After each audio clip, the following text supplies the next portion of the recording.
गुज़िश्ता साल इसी महीने कराची में एक एक्स्ट्रा जुडिशल किलिंग का वाक़या हुआ, जिसमें एक नौजवान नकीबुल्लाह महसूद और उसके साथ दो और नौजवानों की लाशें मिली, जिनको उस वक्त एसएसपी मलीर राव अनवार ने ये कहकर कहा कि ये दहशतगर्द थे जो मुकाबले में मारे गए।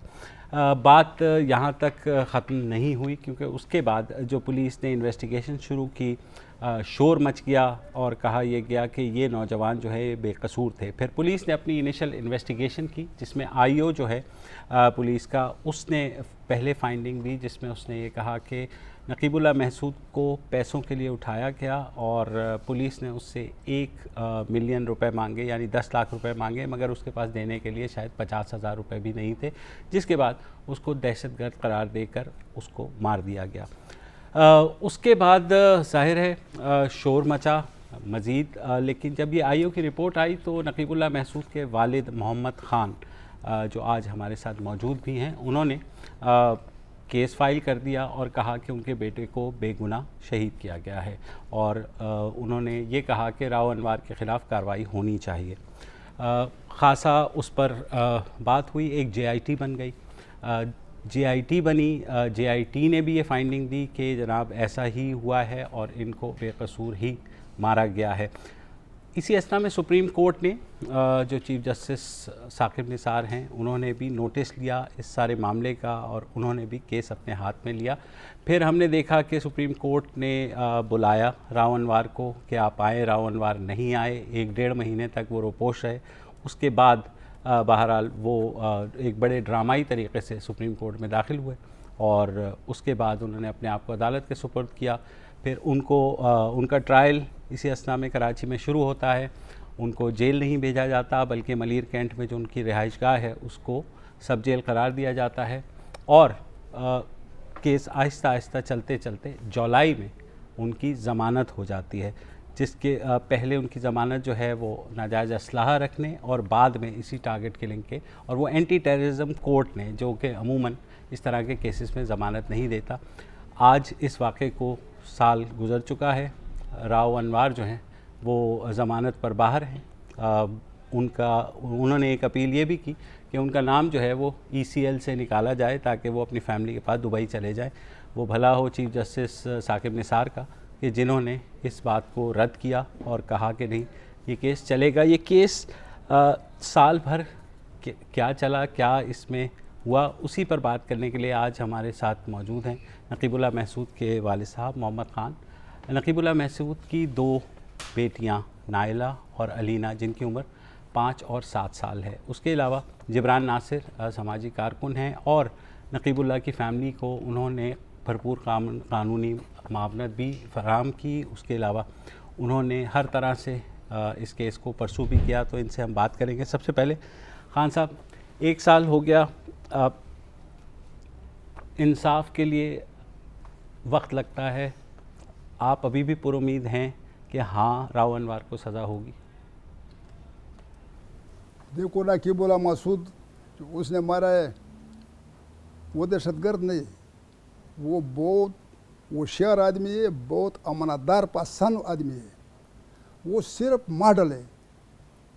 वो मॉडल पर मैंने उसको खुद नसीहत किया, चाहिए मॉडल वाला सिस्टम आप छोड़ो। उसने बोला चाहे हम दुनिया को तालीम देता है, कैसा तालीम देता है, ऐसा तालीम देता है, चाहे आप कैसा नमूना जान बनावे, शीशा रखो, कौन सा मॉडल पर आप जान को खूबसूरत तुमको लगता है, वही तरह ज़िंदगी गुजारो, या 10 दिन है या 10 साल है। हाँ, इस पर ये मरने का काबिल नहीं है, ये अवार्ड देने का काबिल है। हाँ, उसने मारा है, हम मालूम नहीं है, वजीरिस्तान में इतला इधर से दिए है, वो उसने ख़त्म किए। तो आप मकीन जनूबी वजीरिस्तान में थे जब आपको इत्तला मिली? मकीन बिल्कुल सदर है जनूबी वजीरिस्तान का। अच्छा महसूद साहब, ये जो आर्मी चीफ हैं जनरल बाजवा, उन्होंने भी यकीन दिलाया था कि हम आपकी पूरी मदद करेंगे इंसाफ हासिल करने में, तो आप अभी तक उनकी तरफ से पुरुम्मीद हैं कि वो भी मदद कर रहे हैं? बिल्कुल है, मेरे 100% यकीन है। ये बात मैंने किया है, ये ना कि बोला, पर मैंने FIR काटा, सुप्रीम कोर्ट ने नोटिस लिया है। वही दिन पर सुप्रीम कोर्ट ये बहुत लोगों के सामने बोला है कि ये तुम्हारे बच्चा नहीं है, ये कौम का बच्चा है। बाद में ये 4 कोर्ट मेरे ख्याल है जो थोड़ा थोड़ा कुछ डाला है। मीडिया वाले ने कुछ बोला है कि ये तुम क्या करता है, मैंने उसको बोला कि ये गिरत तंग करना। बाद वो कोर्ट में नहीं आ सकते। बात तो आपने खुद मालूम है कि बहुत ज़्यादा दर्द होता है, बहुत ज़्यादा शोर होता है, माजरों ने, सिंधी ने, बालूचों ने सब रोता है। वो वज़ीर आज़म तक पहुंचा है।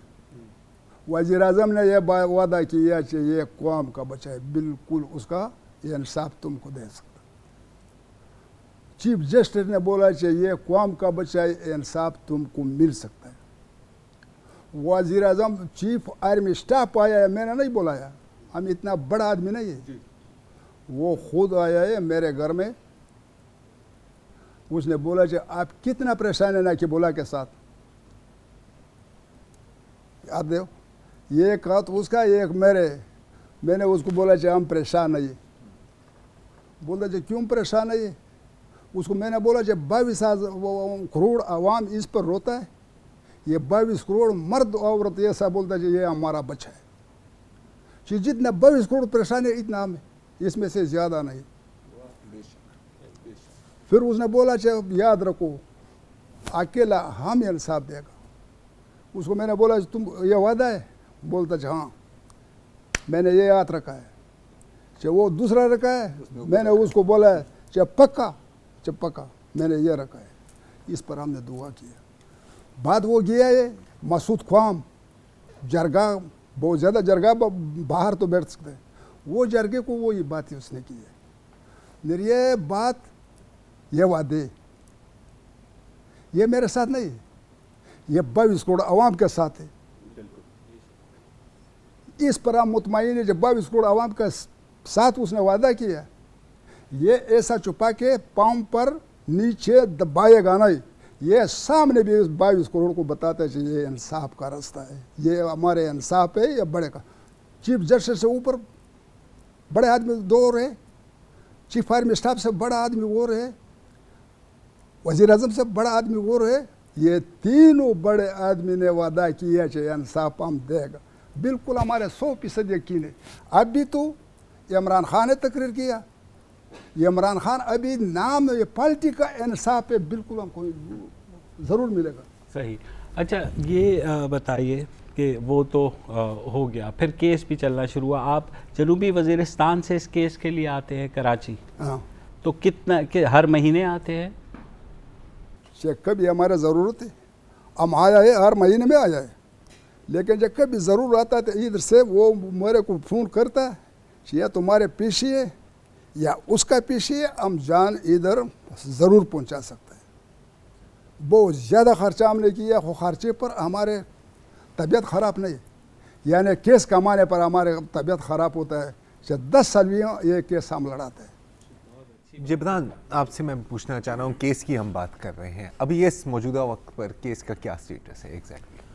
सर मौजूदा वक्त पे केस का ये स्टेटस है कि आज ही का वाक़या ले लीजिए, हमने तकरीबन 6 माह हो गए हैं एक एप्लीकेशन फ़ाइल की हुई हाई कोर्ट में कि राउनवार की बेल ख़ारिज की जाए। विंटर हॉलीडेज़ के बाद जो है समाअत नहीं हो रही थी, तो आज हमने दरख्वास्त लगाई अर्जेंसी की कि सर अर्जेंट मैटर पर डेट फ़िक्स कर दीजिए। तो आज है 15 जनवरी और अर्जेंसी के बाद भी जो हमें तारीख़ मिली वो मिली है 8 फरवरी, यानी कि 3 हफ्ते का वक्त गुजर गया।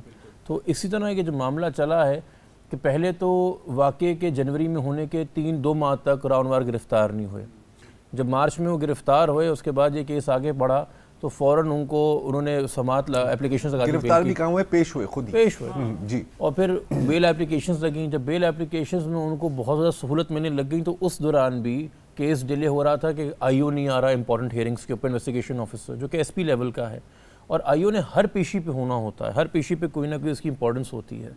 और बेल में तो ख़ास तौर पे जो कि उन्होंने साबित करना था अपनी रिपोर्ट के ज़रिए जियो फेंसिंग से कि राउनवार मौजूद थे वहाँ पे, उसी दिन जिस दिन असिस्ट करना था कोर्ट को, एटीसी को, आईओ साहब गायब थे। उस हवाले से उन्होंने अपना फ़ैसला दिया। फिर मज़ीद जो सहूलतें देना शुरू कर दी राउनवार को एटीसी कोर्ट ने कि भाई अब आप सिंध में कहीं भी घूम सकते हैं, फिर सिंध के बाद पाकिस्तान में कहीं भी घूम सकते हैं। तो हमने कहा तो जज बायस लग रहा है। फिर वहाँ 2 से 3 महीने का अरसा गुजरा हाई कोर्ट में कि ATC का जज तब्दील हो, और हाई कोर्ट ने बिल्कुल कहा कि जज का बायस नज़र आ रहा है। और उसके बाद हम ये देखते हैं कि आज एक तो अर्जेंसी का मामला अलग है, मगर 2-3 पेशियों पे ऐसा भी हुआ हाई कोर्ट के अंदर कि बेल खारिज करने की दरख्वास्त लगी हुई है और जज साहब उसी दिन एब्सेंट है। तो फिर दिल में वसवसे उठते हैं। देखें, अदालतों में जो एतमाद है वो जजेस ने बहाल करना है, वकीलों ने नहीं। वकील वकालत में बहाल करता है इंसाफ। तो इस वक्त जो गुमान हो रहा है, जो वसवसे उठ रहे हैं, और सिर्फ ये क्रिमिनल मैटर नहीं, आज आपको पता है कि इस वक्त जो सबसे ज़्यादा ख़बरों में दारा पाकिस्तान के वो नैब है। बड़ा फ़ख्र है उनको कि वज़ीर आज़म से लेके हमने शहबाज शरीफ अपोजिशन लीडर तक सबको लाइन में खड़ा कर दिया है। तो इसी वालिद ने नकीबुल्लाह के मई में हमारे साथ जाके एक दरख्वास्त दी थी कि भाई ये डॉन अखबार में कटा चट्टा आया है कि कैसे हब चौकी से लेके मलीर तक करोड़ों अरबों रुपए की रेती बजरी तेल आता जाता रहा। मजाल 1 इंच भी जावेद इकबाल साहब के अंडर नैब मूव किया हो राव अनवर के ख़िलाफ़, हम रिमाइंडर्स भेज के थक गए, कोई कार्रवाई नहीं हुई। तो फिर हम एक JIT देखते हैं, एक JIT हमारे सामने आती है, क्योंकि हमने बड़ा ये भी कहा कि सियासी क़ुव्वतें शायद राव अनवर के साथ हैं, बहादुर बच्चा ज़रदारी साहब कहते थे इसे। वो JIT सामने आती है तो उसमें सारा हिसाब किताब खुलता है ज़रदारी साहब का, मलिक रियाज साहब का, पूरा बहरिया टाउन का हिसाब किताब खुलता है। ये भी कहा जाता है कि सहूलतकार सिंध हुकूमत है, मगर सिंध हुकूमत का वो कारिंदा पुलिस का SSP मलीर, उसका नाम नहीं मेंशन किया जाता। तो जो ताकतें इन दो को नहीं बख्श रही, वो फिर भी राव अनवर को बचा रही हैं। तो फिर हम जब बोलते हैं कि इसके पीछे कुछ और मामलात हैं, तो लोग कहते हैं सबूत क्या है। तो यही चीज़ें हैं जो हमारे सामने हैं। अच्छा, मोहम्मद खान साहब, जब ज़मानत मिली, क्योंकि नॉर्मली ऐसे होता नहीं है कि इतना, वो JIT ने तो कह दिया और बाद में ये भी आ गया 444 लोगों की एक्स्ट्रा जुडिशल इनकाउंटर हुआ, लेकिन जब आप नकीबुल्लाह केस में ज़मानत मिली तो आपको थोड़ा सा वो लगा कि आपको लगा कि ये इंसाफ सही नहीं हो रहा है? ये इंसाफ हम ऐसा बोलता है, ये 3 आदमी तुमको मैंने बताया, ये 22 करोड़ आवाम रोना उसको लेता है, बाद में इंसाफ हमको मान लिया। ये मेरे यकीन से वो आदमी अपना बात कमज़ोर नहीं कर सकता, चाहिए नीचे वो डाल सकता है, इस पर कदम रखेगा नहीं, वो मेरे को इंसाफ देगा। लेकिन ये अदालतों का बात है, थोड़ा इंतज़ार का ज़रूरत है। अभी हमारे रातों दिन आंख के खुले इंतज़ार देखते हैं, लेकिन थोड़ा दर्द करता है खोलने पर, वो आखिर हम भी खोलेगा, इंतज़ार का ज़रूरत है।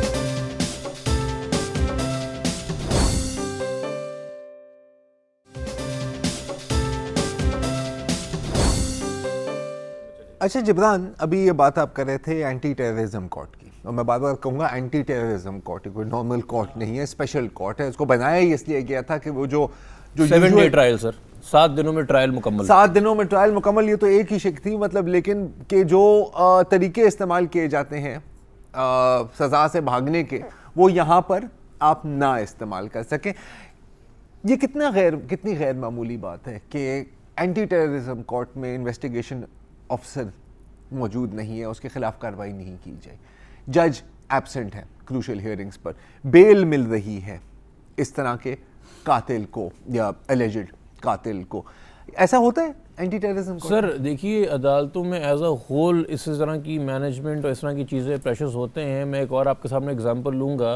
क्या उज़ैर बलोच हमें पता है आज कहाँ है, या उसके केस का क्या बना, या उसका केस कितना प्रोसीड कर गया? इस तरह हम नाम गिनवाना शुरू करेंगे तो बड़े बड़े लोग जिनको हम दहशतगर्द कहते हैं उनके नाम आएंगे। मगर हाँ, एक ऐसे केस में जिसने चीफ जस्टिस से सुओ मोटो लिया हो, उसने JIT तश्कील दी हो, उसने ATC एक कोर्ट भेजा हो, लोअर जुडिशरी को पता हो कि अभी तक सुओ मोटो रैप अप नहीं हुआ, अभी भी जब ये ECL वाली हियरिंग हुई है तो साकिब निसार भरम हो इस बात पे बहुत कि भाई ये इतना लाडला क्यों इसको रखा गया 1 साल तक। बिल्कुल। तो वो जो गुस्सा दिखा रहे हैं, हमें तो लग रहा है कि शायद वो गुस्सा हाई कोर्ट की जजेस की समाज से टकरा रहा होगा या ATC की जजेस की समाज से टकरा रहा होगा। हम आज फिर देख रहे हैं कि अर्जेंसी एप्लीकेशन के बाद अर्जेंसी ये ग्रांट हुई कि जी 3 हफ्ते बाद हमें डेट मिल गई। तो हमें नहीं लग रहा कि वो जो गुस्सा है वो वहाँ तक, वो जो गुस्सा है, जो कंसर्न वहाँ शो किया जाता है, ठीक है ना, इनसे ये कोई पूरे मसूद कबाइल के अकेले नुमाइंदे नहीं है, one of the many people. एक बड़ी बात इनसे कह दी थी जो कि मुझे नहीं पता उस हालत में कहनी चाहिए थी कि नहीं। कि साकिब निसार साहब ने इनसे वादा लिया था गिरफ्तारी पर रावनवार के, जो कोर्ट ऑर्डर में लिखा हुआ है कि मसूद कबाइल का कोई इंसान कोई रवायत फॉलो करते हुए रावनवार से कोई बदला नहीं लेगा, उसको गैर महफूज नहीं करेगा। और यकीनन रावनवार के ऊपर आज तक ऐसा कोई रिपोर्टेड नहीं हुआ, मगर इनके साथ जो वादा हुआ था क्या वो वफा हो रहा है? इसके अलावा सर आप ये तो देखिए ना कि रावनवार की गिरफ्तारी के बाद मामला ठंडा कैसे हुआ कि उसके बहुत सारे मेन साथी, जिनमें से एक अकबर मल्ला, जिसने दरअसल उठाया था सबसे पहले नकीब को शेरागा होटल के सामने से अपनी चौकी पे लेके आया था, फिर आगे उसने राव साहब के पास भेजा था। 1 साल के बाद वो अब ATC आया है कि जी प्री अरेस्ट बेल, वो 1 साल की एब्सकॉन्शन के बाद कल 16 को हमें क्या पता चलेगा कि क्या अली अकबर मल्ला को भी सहूलत मिल जाएगी बेल की कि नहीं। तो ये हमारे पास मामला चल रहे हैं। और मैं फिर कहूँगा कि हम जब बात करते हैं कि रावनवार के साथ पीछे ताकतें कौन है, हजूर जब बेल के लिए बंदा कोर्ट आता है तो 2 से 3 चीज़ें साबित करता है। एक तो सर मुझे अल्टीरियर मोटिव्स के लिए फंसाया जा रहा है, बदनाम करने के लिए, मेरा कोई क्रिमिनल रिकॉर्ड नहीं है और मैं एक अच्छे कैरेक्टर का हूँ। तो अच्छे कैरेक्टर के लिए रावनवार साहब ने जो लेटर ऑफ रिकमेंडेशंस लगाए हुए हैं वो हमारे हसास इदारों के हैं कि 444 कत्ल क्या हमारे हसास इदारों के इल्म में भी नहीं थे जो लेटर ऑफ रिकमेंडेशन लिख के दिए जा रहे थे? लेटर ऑफ रिकमेंडेशन उनके लेटर हेड पे हैं, क्या कह रहे हैं सर? लेटर हेड के ऊपर हैं जो इनको वक्तन फवक्तन के करियर में मिलते रहे हैं। अच्छा, बताने के लिए कि I am star police officer, देखें मुझे माशाल्लाह से खुफिया इदारे, हसास इदारे भी कहते हैं कि मैं क्या बेहतरीन अफसर हूँ, मुझ पर गलत इल्ज़ाम लगाए जा रहे हैं। तो ये 444 कत्ल तो हमारे लिए न्यूज़ थी ना, कानून नाफिज करने वाले इदारों के लिए तो न्यूज़ नहीं होनी चाहिए। लेकिन जिब्रान जो JIT में तो ज़ाहिर है सारे कानून नाफिज करने वाले इदारे ही थे ना, और ख़ास तौर पे उमर ख़त्ताब जो उन्होंने बहुत डैमिंग किस्म की इसमें फाइंडिंग दी है, तो इसका मतलब है कि उनके अपने डिपार्टमेंट ने भी उनके खिलाफ, और ये भी कोई आसान काम नहीं था। अगर आप इस चीज़ को नोट करें कि उनकी कितनी गहरी जड़ें हैं आपकी पुलिस सिस्टम। फिर ये है कि सिंध हुकूमत के वो कितने फेवरेट थे, रियासत के कितने फेवरेट थे, तो जाहिर है पुलिस डिपार्टमेंट ने हर काम का आदमी, हर इदारे का, हर पार्टी का, हर गिरोह का, हर इंडिविजुअल का फेवरेट होता है। जिस तरह का सिस्टम है उसमें आइडियल है रावनवार होना। अच्छा ये है, उसके बाद एक और रावनवार, खैर वो तो एक अलग मसला है। मैं एक ले मैन के तौर पे मुझे थोड़ा सा कन्फ्यूजन है, आप चूँकि वकील हैं इस केस में, ये जो मुकदमा है, एक ही मुकदमा, एक ही वारदात, ये इंसदाद दहशतगर्दी की अदालत में भी सुना जा रहा है, ये हाई कोर्ट के लेवल पे भी चल रहा है, इसका सुप्रीम कोर्ट ने भी नोटिस ले रखा है। तो ये खिचड़ी जो पकी हुई है ये मेरी समझ में नहीं आ रही, ये एक जगह क्यों नहीं हो सकता? सर देखिए, सो मोटो तो उन्होंने लिया था देखने के लिए कि क्या मामला सही से तफ्तीश होंगे कि नहीं, but supreme court trial court नहीं है, तो matter automatically trial court ATC आना था। और अगर ATC के अंदर कोई फैसला, चूँकि फाइनल जजमेंट तो आया नहीं, ये अबूरी फैसले हैं ज़मानतों के जो होते हैं, इंटरम ऑर्डर्स हैं, ये बीच में जो आते हैं, इनकी अपील ऑटोमेटिकली हाई कोर्ट लाया करती है। तो हाई कोर्ट में ATC के फैसलों के खिलाफ अपील के मामला चल रहे हैं, ट्रायल नहीं चल रहा, ट्रायल ATC में चल रहा है।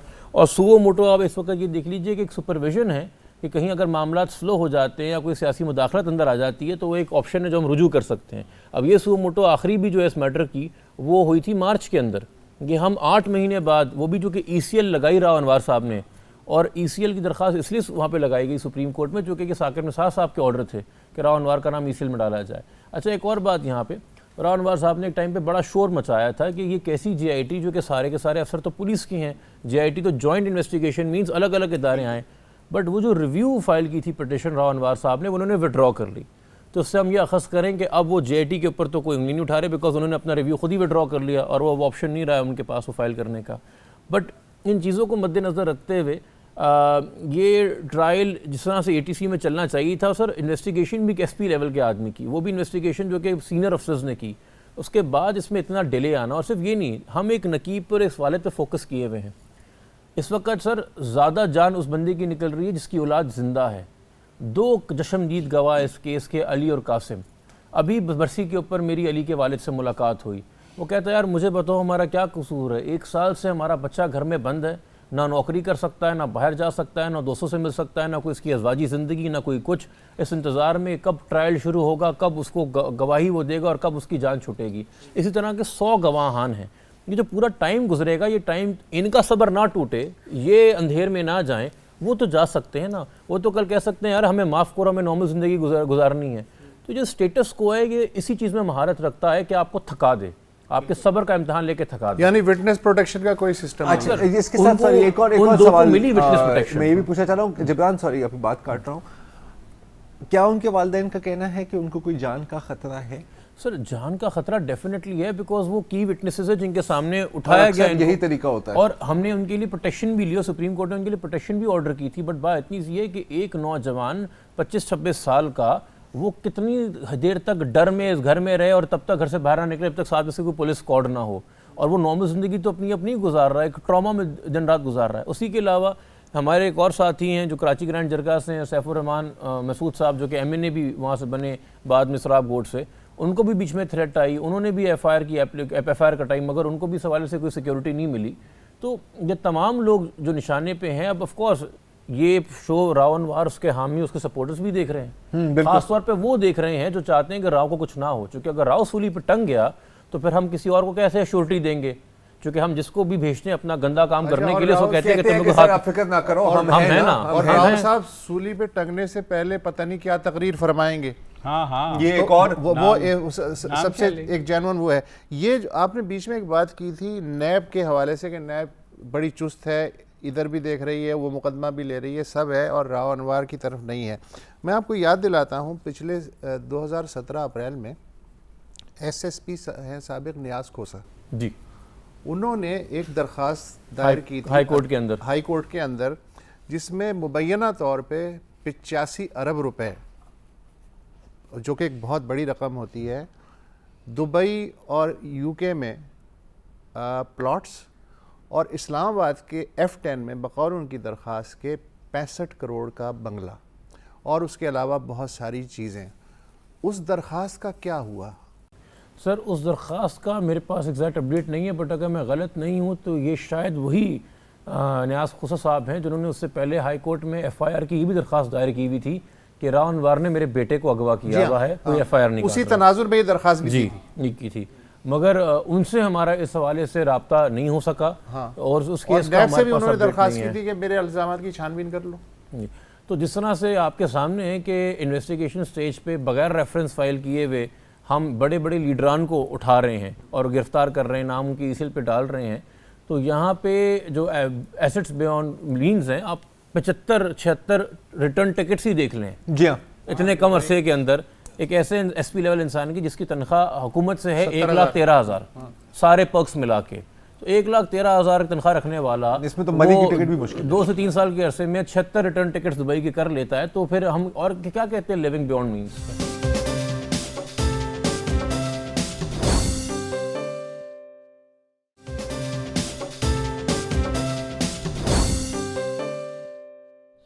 अच्छा ये मुझे बताइए कि कंडक्ट में, क्योंकि आप फॉलो भी कर रहे हैं, ये जो उनके लाने का तरीक़ा, जहाँ उन्हें रखा गया, सब जेल बना दिया गया, अब यहाँ पे हम देखते हैं कि अब आजकल वो डॉक्टर शाहिद मसूद भी अगर आते हैं तो उनको हथकड़ी लगी होती है, हालांकि वो उनका इल्ज़ाम जो है वो एक माली बदउनवानी का है, या अभी तक एलिगेशन है, प्रूफ है, हाँ प्रूफ भी नहीं हुआ। लेकिन यहाँ पे एक शख्स है जो पहले दिन से जिसको हथकड़ी नहीं लगी, और पहले मलीर कैंट में उनको सब जेल डिक्लेयर कर दिया गया, वहाँ रहे, और जब भी वो आते हैं तो वो ऐसे पुलिस वाले, ज़ाहिर है सब जानते ही होंगे, तो एक बड़ा रॉयल किस्म का ट्रीटमेंट होता है। तो क्या अदालत ने भी इसके ऊपर कुछ कभी एतराज़ नहीं किया, या आप लोगों ने कुछ फ़ाइल किया हो कि जनाब ये क्रिमिनल है, ये जो है इसके साथ क्रिमिनल वाला ही सलूक होना चाहिए? या अब मुझे ये सवाल भी है कि अदालत ने ये ऑर्डर क्यों नहीं दिया कि इनको सेंट्रल जेल में रखा जाए या किसी जेल में रखा जाए? सर हमने हाई कोर्ट के अंदर ये दरख्वास्त भी जमा कराई हुई थी कि सब जेल स्टेटस ख़त्म किया जाए और इनको जेल भेजा जाए। उस समाअत को सुनने से पहले ही जो टाइम गेन करते रहे कि कभी वकील नहीं आ रहा, कभी जज साहब नहीं आ रहे, इनकी बेल हो गई। जब बेल हो गई तो मामला वैसे ही इंफ्रक्चस हो गया, क्योंकि अगर वो ऑर्डर आ भी जाए कि इनको जेल में रखें तो बेल पे बाहर थे। दूसरी बात सर ये है कि अदालत की नामूस या अदालत की जो इज़्ज़त है उसका दर्द मेरे दिल में या आपके दिल में ज़्यादा होना चाहिए, या जो अदालत में काजी बैठा है उसके दिल में? हर जेल के अंदर जब ये गिरफ़्तार थे, मुफ्त की बात कर रहा हूँ, कैदी पीछे खड़े होते हैं, एक पीले या ऑरेंज रंग की जैकेट पहनते हैं, हाथ में उनके हथकड़ी होती है।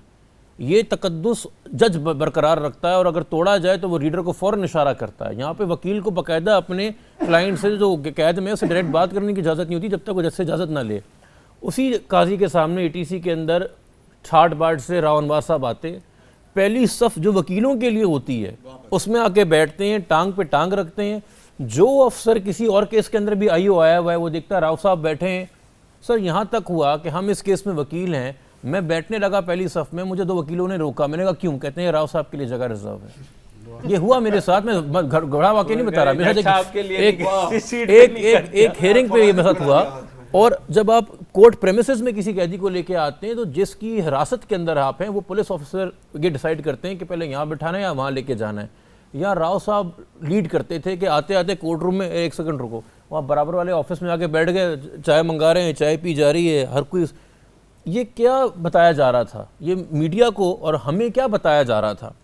और आपने क्या बताया शायद मसूद साहब को हथकड़ी लगा के, प्रोफेसरों को हथकड़ियाँ लगा के, मुर्दों को स्ट्रेचर के ऊपर हथकड़ियाँ जंजीरें लगा के, वहाँ आपने क्या पैगाम दिया और यहाँ क्या पैगाम दिया जा रहा है? एक तरफ आप कहते हैं कि जी don't cross red lines, don't cross these fault lines. Sir कोई लाइन तो वहाँ होती है जहाँ कोई निज़ाम होता है, वहाँ क्रॉस की जाती है, आपने कसर क्या छोड़ी? एक जगह आप कहते हैं कि जी ग्रीवेंसेस जेन्युइन है, तो आपने एड्रेस करने के लिए किया क्या? आज इस 1 साल के बाद क्या ये केस एक मजाक नहीं है? क्या इतनी बड़ी जो इसके इर्द गिर्द एक सियासी तहरीक भी निकली, PTM का भी बहुत बड़ा ये डिमांड के इस फॉरम में रहा, what do we have today to show the Pashtun youth? मैं एग्जैक्टली यही कहना चाहता कि इसके बतन से एक तहरीक भी निकली और सोराब गोट में एहतजाज भी इतना चलता रहा। आप भी वहाँ पे लोगों ने बहुत वो किया, जिसका नतीजा कम अज़ कम ये हुआ कि रियासत हरकत में आई और रियासत ने एक चीज़ वो कर दी। मगर क्या अब वो आपके ख्याल में प्रेशर ख़त्म हो चुका है रियासत की जानिब से भी और माशरे की जानिब से भी, कि जिसकी वजह से अब ये केस उस तरफ जा रहा है कि जहाँ जिस तरफ हर केस जाना चाहिए? जी सर, ये रियासत की तरफ से प्रेशर मेरे ख्याल में कभी पड़ा नहीं था। रियासत मैनेज करने के लिए अपना एक जो पब्लिक रिलेशन होता है, एक फेस सेविंग होती है, जो प्रेशर आवाम ने डाला, वो प्रेशर अभी भी हमारी तरफ से है। तभी तक ये अभी भी इसका नाम ECL पे है और ये बाहर नहीं निकला और वो मजबूर हुए बाकी 6 साथी के वो कोर्ट के अंदर आएँ। मगर बात इतनी सी है कि आज मामला बहुत बेहतर हैं, चूँकि नकीब के वालिद साहब कहते हैं मुझे भरोसा है, मुझे यकीन है। जिस दिन ये इंसान कह दे कि ना, और जिन इदारों के और जिन अफसरान के नाम लेके इन्होंने कहा कि chief justice of Pakistan, army chief, वज़ीर आज़म, जिस दिन खुदा ना खास्ता ये आलम हो जाए कि ये मजबूर हो कहने पे कि मुझे भरोसा नहीं है, तो फिर हम किसी और को क्या कहेंगे कि काम रहो और इन पे भरोसा रखो अदालतों के ऊपर? ये अच्छा, शायद ये एक बहुत ही बेवकूफ़, यकीनन एक बहुत ही बेवकूफ़ सवाल है। आपने अभी बात की मैनेज करने की, पब्लिक रिलेशंस। यार इस तरह तो नहीं होती ना पब्लिक रिलेशंस। मतलब मैं आपको छोटी सी मिसाल दे देता हूँ कि फ़र्ज़ करें कि मैं रियासत का कोई फंक्शनरी हूँ, सिस्टम के अंदर हूँ, और मैं चाहता हूँ कि राव अनवर सेफ रहे। मैं ये भी चाहता हूँ कि मैं आवाम को, आपको, इन्हें, इन 2 बच्चियों को, हम सबको ये भी दिखाऊं कि नहीं जी मैं एक्शन ले रहा हूँ। इस तरह तो नहीं दिखाया जाता ना कि वो बंदा आए और कहे यार तुम उठो, यहाँ पर मुल्जिम बैठ रहे हैं। मुल्जिम नहीं, इज्जत माब सर राव साहब। नहीं, हाँ नहीं, मैं तो कह रहा हूँ कि वो मुल्जिम है ना, मैं तो ये दिखा रहा हूँ ना, लेकिन मैं दिखा रहा हूँ कि असल में मुल्जिम नहीं है, ये सर राव अनवर है। तो यार हम इस तरह की PR और इस तरह की मार्केटिंग तो मतलब ये तो ना होने की बात। सर मैंने कहा वो PR मैनेज कर रहे थे, मैंने ये कहीं नहीं कहा कि दे आर गुड मैनेजर्स। ये हाँ, उनकी इनएफिशिएंसी और इनकॉम्पिटेंसी जो है वो तो है कि they try to manage but they are not good managers. तो फिर वही बात है सर, इस वक्त आप इसको ये समझ लें कि चलें जी, राव अनवर अगर आपको एक एसेट है, आपने एक मर्सनरी पाला, यकीनन जब, और हम जो 444 कत्ल कहते हैं तो ज़्यादती कर देते हैं 90 की दहाई में उन तमाम उर्दू स्पीकर्स के साथ जिनको राव साहब ने पहले निशाने पे रखा और फिर ये ग्लोबल वॉर ऑन टेरर के फिनोमेना के बाद पश्तून ज़बान बोलने वाले निशाने पे आए। 2011 से लेके अब तक अगर मैं बात कर लूँ तो 444 कत्ल आपने गिनवाए, जब इनमें से एक भी इनकाउंटर की इंक्वायरी आज तक नहीं की गई है डिपार्टमेंटल लेवल पे, इसका मतलब है आप तो बच्चे को दूध पिला रहे थे, आप तो पाल पोस रहे थे, आप तो परवरिश कर रहे थे, तो अब आपने ये एक बच्चा पाला, ये एक एसेट है। दूसरी तरफ आप कहते हैं जी मुल्क का इस्तेकाम, फाटा में अमन, KP में अमन, जर्नल पॉलिटिकल एटमॉस्फेयर के अंदर इस्तेकाम, इसकी आप बात करते हैं और इन दोनों का आप वे कर रहे हैं, और पलड़ा हमें कहाँ भारी नज़र आ रहा है? उस एक बहादुर बच्चे के लिए, उस एक एसेट के लिए। एक राव अनवर। अच्छा, वो 444 में से चले, रियासत तो उनके लिए कुछ नहीं कर रही, उनमें से बहुत से लोग हैं वो क्यों नहीं आके फाइल कर रहे दरखास्तें? सर इनमें से बहुत से लोग हैं जिन्होंने पहले आके अपने डॉक्यूमेंट्स दिए, फाइल किए, उस वक्त इनकी FIRs को एंटरटेन नहीं किया गया जब ये वाक़यात हुए। उसके बाद जब ये धरने का सिलसिला शुरू हुआ था नकीबुल्लाह की शहादत पे, तो हमने वहाँ पे कराची ग्रैंड जरगा ने कमेटी तश्कील ली थी जिसमें 60 से 65 ख़ानदान ने आके डॉक्यूमेंट्स दिए थे, चूँकि उस वक्त AD ख्वाजा साहब ने आके कहा था और अहकामात दिए थे नए ये आपके SSP मलिर को कि भाई यहाँ पे आप एक कमेटी बनाएं और इनके डॉक्यूमेंट्स रिसीव करना शुरू करें। वो डॉक्यूमेंट्स हमने दिए भी, मगर उसका आज तक बनना नहीं। बट बात मैं इतनी सी कहना चाहूँगा कि ये 444 कत्ल का इंकशाफ जब खुद ही पुलिस ने किया तो पुलिस को आज तक किसने रोका है उसकी इंक्वायरी लॉन्च करने से? ये सुप्रीम कोर्ट को किसने रोका था इसको सू मोटो में शामिल करने से? ये मामला कभी कभी हम भी देखते हैं कि कहीं पे आप इतने एग्रेसिव हो जाते हैं कि बाप दादा ने क्या कमाया था और कहाँ से लाए थे वो भी नोट करना है, वहाँ 40 साल की भी ट्रेल मांगी जाएगी और कभी आप ये 8 साल का हिसाब भी नहीं मांगने से कतराते हैं। तो ये चीज़ तो एक इतनी वायरल हो गई और एक फिनोमेना बन गया और सब चीज़ें सामने आ गई, तो ये नकीब की हद तक। और ये भी आप देखें ना, इस नकीब के ही वाक़े को देख लें कि हमने यहाँ भी इंसाफ किया कि आज ये प्रोग्राम आपका साबिर और रसाक के ख़ानदान नहीं देख रहे जो बहावलपुर में बैठे हुए हैं, वो मामा भांजा जिनको 1.5 साल पहले अगवा किया था नकीब उस वाले इंसिडेंट से पहले, और 1.5 साल वो कहाँ थे? अब भावलपुर जाके तो राव अनवार ने नहीं अगवा किया होगा, 1.5 साल तो उसने नहीं उनको अपने रखा होगा, मगर वो भी उसी जगह पहुँच गए कत्ल होने के लिए, एक साथ मारा गया जी। और JIT ने उनको भी कहा, एक चौथा आदमी भी था, मेरी इस वक्त कहते हैं पार्डन माय इग्नोरेंस में उसका नाम जहन से निकल रहा है, मगर ये दोनों पंजाब साइड के थे। अगर उस तरफ तो मीडिया को जाने ही नहीं दिया गया, ये नाम तो मीडिया को लेने ही नहीं दिए गए, क्योंकि यहाँ तो वो था ना सर कि जब आप काम करते हैं बड़े इदारों के लिए तो ये जो मर्सनरीज होते हैं अपनी दिहाड़ी लगाते हैं। काम शायद साबिर और रसाक टारगेट थे, दिहाड़ी में शायद नकीबुल्लाह तवान के चक्कर में आगे साथ में, तो नकीबुल्लाह तक तो बात करने की इजाज़त मीडिया ने भी बड़ी की। बट क्या आज कोई इंक्वायरी रिपोर्ट आई, बड़ी कोई अखबार में कोई बड़ी खबर आई कि साबिर रसाक के ख़ानदान कौन थे, उनके साथ ये क्या हुआ था? और हमने उनसे रब्ता भी उस वक्त किया था। उनका खानदान फरीक है या नहीं है? सर हमने उनसे रब्ता किया था, मेरी खुद उनके भाइयों से बात हुई थी, उनके एक मामू मुझे कराची मिले भी थे, मगर बात वही है कि यहाँ कराची में ग्रैंड जरगा एक सपोर्ट सिस्टम की तरह वालिद साहब के साथ था, उनके साथ कोई वहाँ भावलपुर में नहीं था। वो खुद ही जब उन्होंने फ़ोन उठाना बंद कर दिए तो हम समझ गए कि कोई डर या खौफ उन पर तारी हो गया कि वो आगे नहीं आ रहे, जबकि अखबार की खबरें भी थी जब वो मिसिंग हुए थे, तब से वो अखबार की कटिंग्स भी उन्होंने ला के हमें दी थी।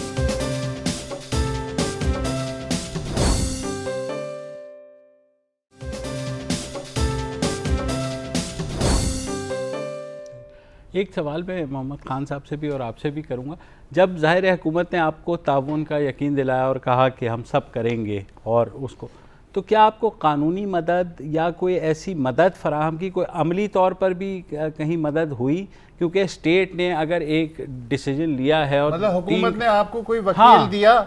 क्या दे? हुकूमत ने कोई वकील दिया आपको? वकील? हाँ वकील हमारे जबरान तो खुद आ गया ना, हुकूमत तो ने कोई प्रो बोनो वकील था दिया ना। आपको?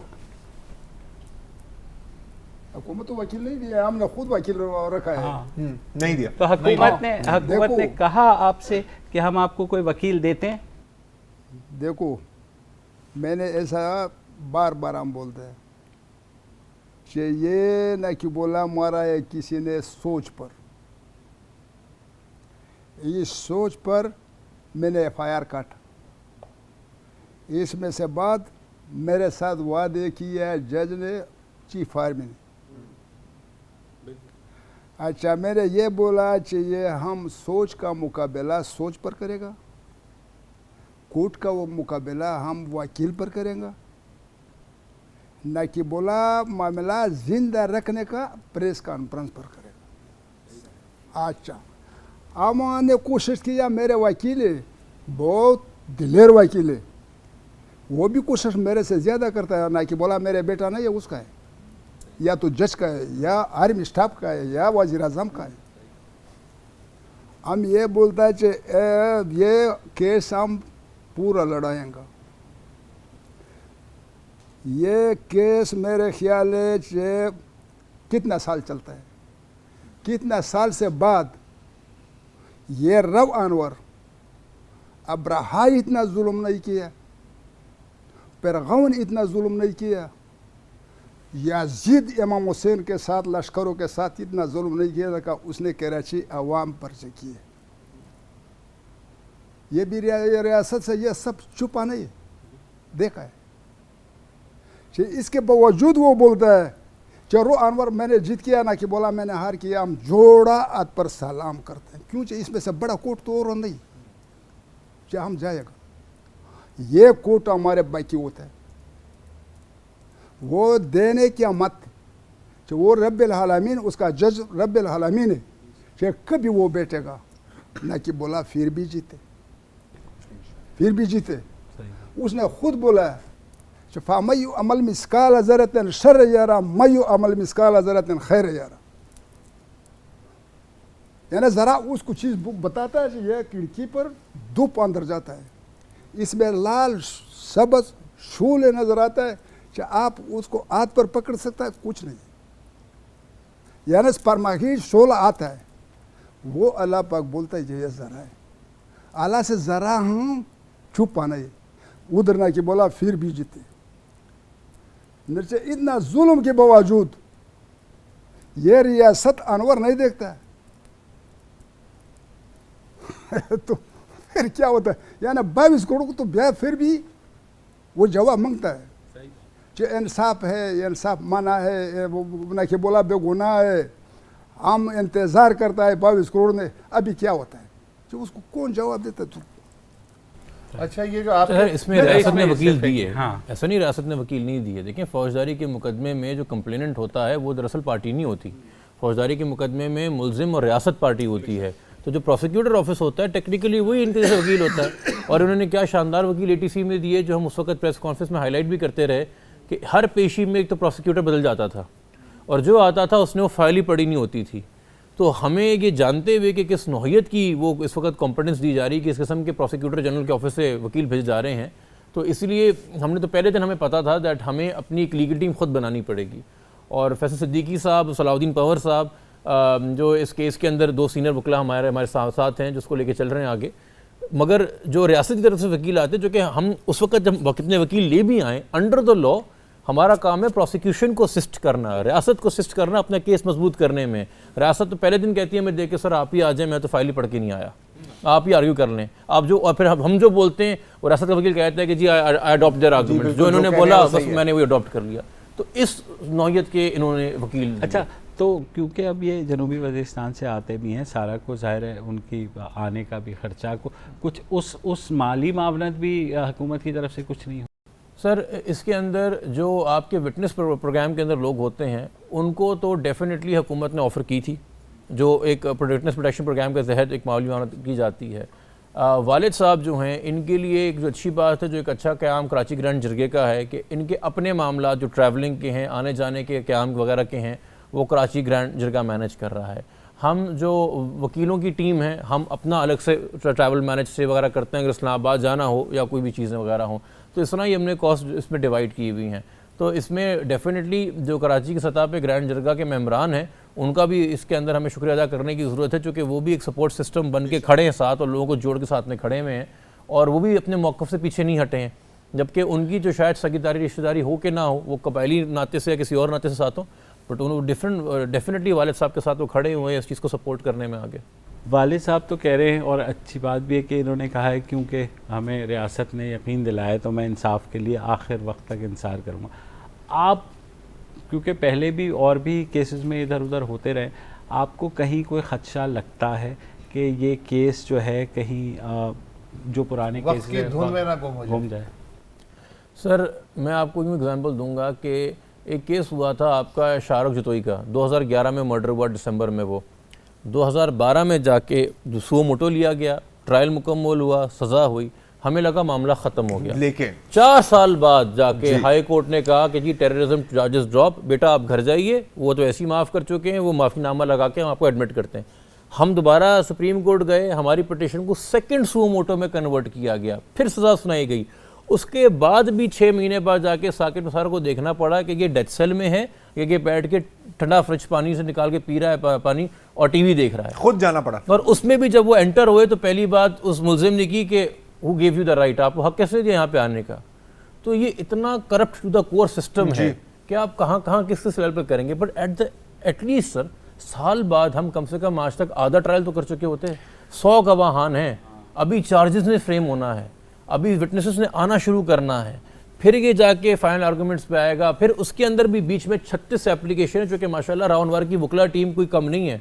हम तो ये एक लॉ फर्म है जो ये काम कर रहे हैं, उसके पास तो 4 से 5 लॉ फर्म्स अवेलेबल हैं, हर अदालत में एक अलग वकील खड़ा करता है, वो एक अलग लॉ फर्म मतलब इतने लॉ फर्म है जितनी रिटर्न टिकट और है। फिर वही बात आएगी कि ये माशाल्लाह से राव की मोहब्बत में प्रो बोनो वकील आ रहे हैं, क्योंकि सारे माशाल्लाह से सारे नामवर interest महंगे groups वकील हैं हैं, ना। तो फिर एसेट्स बियॉन्ड मींस की बात आ जाती है। बिल्कुल, तो सारे जिब्रान, इंटरेस्ट जिब्रान, ग्रुप्स जिब्रान, होंगे। एक और सवाल। अब चीफ जस्टिस साकिब निसार साहब चंद दिनों में ही रिटायर हो रहे हैं और हालांकि बहुत दफ़ा लोगों ने क्रिटिसाइज भी की है उनकी जुडिशल एक्टिविज्म, लेकिन कुछ उनके वो मोटोज हैं जैसे नकीबुल्ला केस, और भी बहुत इस तरह के एग्जांपल्स आपको मिलेंगे जो आप कह सकते हैं कि वाकई ही पब्लिक इंटरेस्ट में है। These are good things.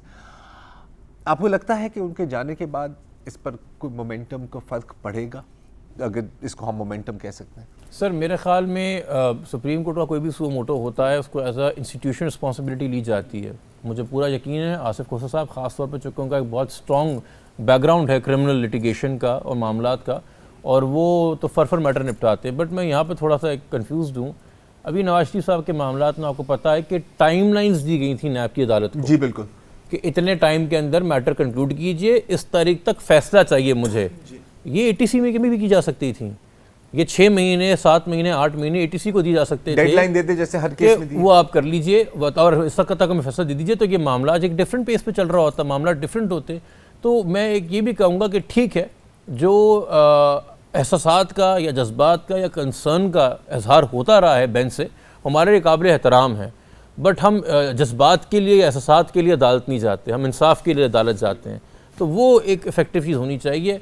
और बाकी वही है सर, जो आपने बात की कि तनकीद भी होती रही, अच्छे काम भी होते रहे।